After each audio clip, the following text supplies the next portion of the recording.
नमस्कार। आज हम सब मिलके दुनिया की एक सबसे पुरानी, सबसे गहरी आस्था को समझने का एक सफर शुरू करने वाले हैं, हिंदू धर्म। इसको सनातन धर्म भी कहते हैं, मतलब एक ऐसा रास्ता जो हमेशा से था, हमेशा से है। तो चलिए इस आध्यात्मिक यात्रा पर निकलते हैं।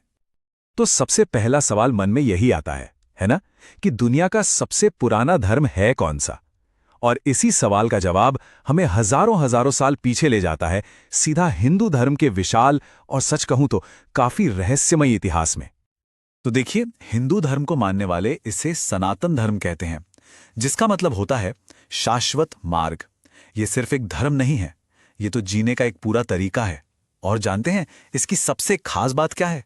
इसका कोई एक फाउंडर नहीं है। जी हां, ये एक ऐसा रास्ता है जिसे हमेशा से मौजूद माना गया है, और इसका मकसद हर इंसान की अपनी खुद की आध्यात्मिक खोज। अच्छा, तो फिर सवाल ये उठता है कि इस धर्म की बुनियाद क्या है? मतलब कौन से ऐसे विचार हैं जिन पर ये पूरी सोच टिकी है?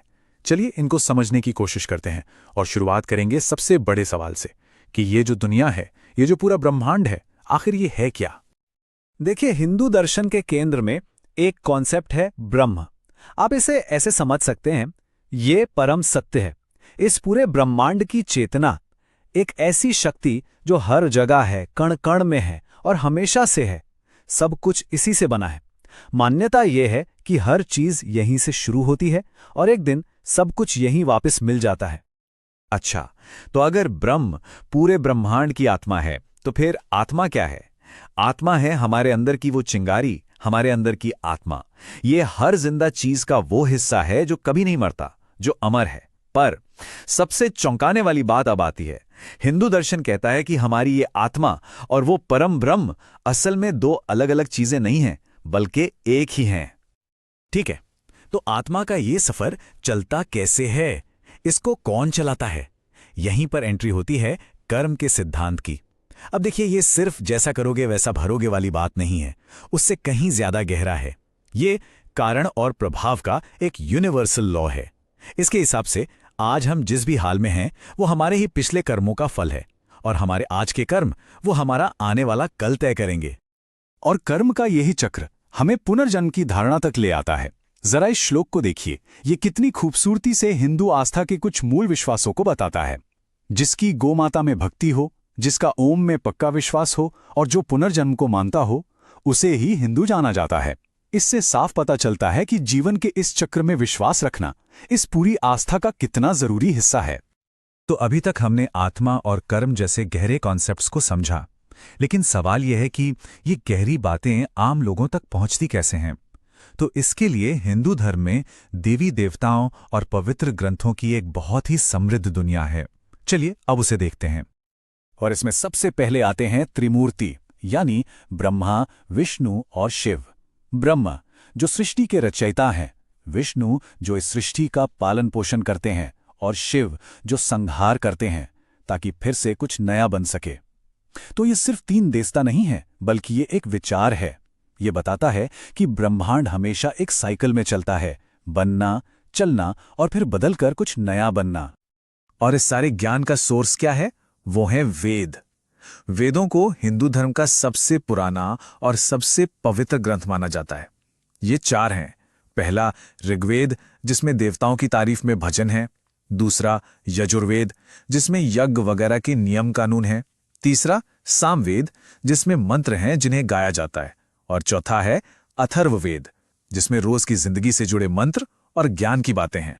तो ये तो हो गई ब्रह्मांड और ज्ञान की बड़ी बड़ी बातें। लेकिन एक आम इंसान, उसे अपनी जिंदगी कैसे जीनी चाहिए? क्या इसके लिए कोई गाइडलाइन है? जी हां, इसके लिए भी हिंदू धर्म में एक पूरा फ्रेमवर्क तैयार किया गया है। जीवन के 4 लक्ष्य बताए गए हैं, जिन्हें कहते हैं पुरुषार्थ। पहला है धर्म, यानी सही तरीके से नैतिकता के साथ जीना। दूसरा है अर्थ, यानी मेहनत करके पैसा कमाना, सफल होना। तीसरा है काम, यानी जिंदगी के सुखों का आनंद लेना। और चौथा और आखिरी लक्ष्य है मोक्ष, यानी जन्म मरण के इस चक्कर से आजादी। आप देखिए कितना बैलेंस्ड अप्रोच है, दुनियादारी भी है और आध्यात्म भी। और इन लक्ष्यों तक पहुंचने के लिए जिंदगी को भी 4 हिस्सों या कहिए कि 4 आश्रमों में बांटा गया है। पहला है ब्रह्मचर्य, ये स्टूडेंट लाइफ है, सीखने का समय। फिर आता है गृहस्थ, जब परिवार की जिम्मेदारी उठाई जाती है। उसके बाद है वानप्रस्थ, यानी रिटायरमेंट का दौर, जब धीरे धीरे जिम्मेदारियों से खुद को अलग किया जाता है। और आखिर में सन्यास, जब इंसान सब कुछ छोड़कर सिर्फ ईश्वर की खोज में लग जाता है।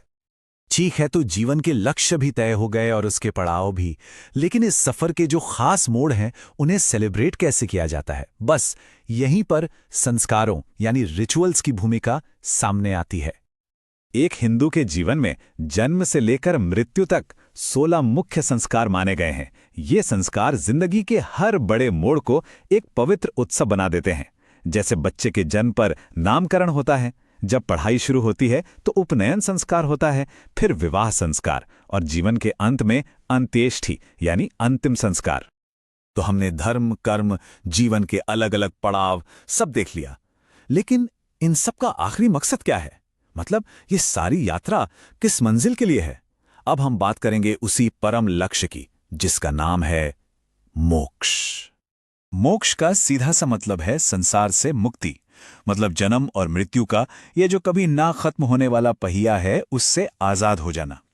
ये वो स्टेज है जब हमारी खुद की आत्मा यानी आत्मा वापस अपने सोर्स यानी परम ब्रह्म में जाके मिल जाती है, और यही हमारी आत्मा का अंतिम लक्ष्य है। पर सवाल ये है कि इस मंजिल तक पहुंचे कैसे?